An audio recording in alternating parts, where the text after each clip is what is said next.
సిద్దిపేట జిల్లా హుస్నాబాద్ పోలీస్ స్టేషన్లో BJP MP బండి సంజయ్పై పోలీసులకు ఫిర్యాదు చేశారు కాంగ్రెస్ నేతలు.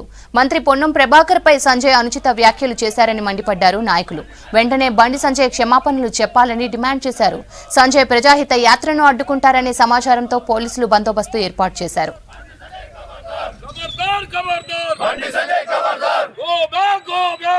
మాటలు ఏ పార్టీ వాళ్ళ మీదనైనా ఎవరి మీదనైనా మాట్లాడొద్దని మేము హెచ్చరిస్తూ ఆయన క్షమాపణ చెప్పేదాకా బొమ్మనపల్లి నుంచి బయటికి రానియం.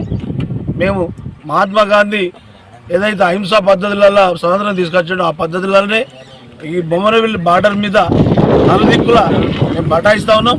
ఆయన చెప్పినాకనే ఆయన బయటికి రావాలి. మాకు ఆవేశాలు అవసరం లేదు. ఆయన ఎందుకు మాట్లాడుతాడు? ఇప్పుడే ఇట్లా మాట్లాడితే ఎలక్షన్ వచ్చే వరకు ఇంకేలాంటి ఉద్రేకాలను సృష్టిస్తాడు. పోయినసారే మరి హిందూయిజం మీద ఇట్లాంటి మాటలు మాట్లాడి లబ్ధి పొందిండు. మరి ఇట్లాంటి మాటలు వాళ్ళ నాయకత్వంలో వాళ్ళ పార్టీలో మాట్లాడు అలవాటైంది. ప్రజలు మొత్తం ఆలోచించాలని భారతదేశ ప్రజలను హిందూయిజం నమ్మే వాళ్ళం మనం అందరం కలిసి ఇలాంటి దుర్మార్గులను